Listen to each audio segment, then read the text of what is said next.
Per l'any nou m'he fet els següents propòsits. Ajudar els cecs a creuar el carrer.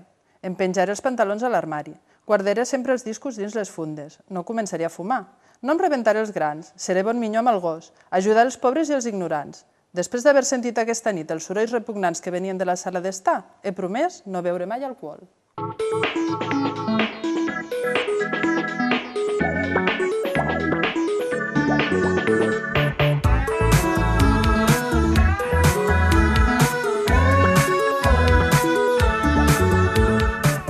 Així comença l'obra que us presentem aquesta tarda.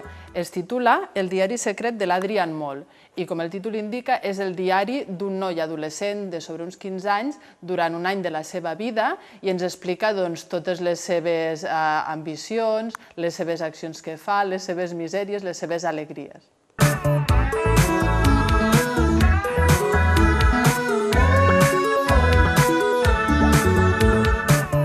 L'autora d'aquesta obra és l'anglesa Sue Townsend.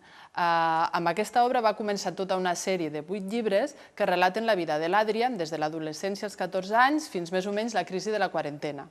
Evidentment, són molt diferents els problemes que ens trobem en els primers llibres, els problemes de l'adolescència, els primers amors, el retrobament del sexe, amb els que es troba quan arriba ja l'època de treballar, el matrimoni, el divorci i la hipoteca.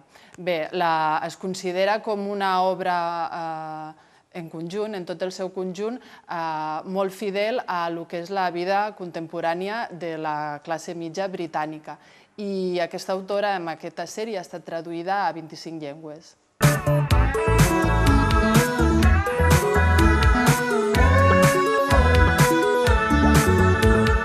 Tot i que la tònica general del llibre és l'humor, també trobarem algun moment agredolç.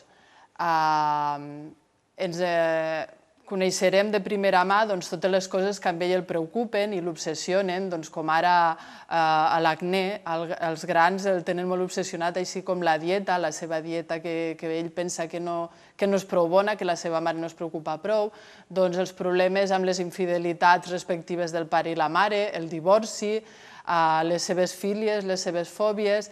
A veure, coneixerem de primera mà el que és una vida d'un adolescent a la Gran Bretanya de fa uns 40 anys.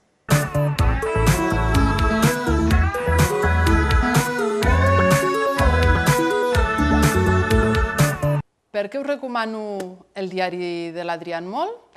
Primer que tot, pel seu humor. És divertidíssim i riureu molt. I també potser satisfarà una mica les ànsies que tenim de xafardejar, de capbussar-nos dintre de les vides d'altres persones.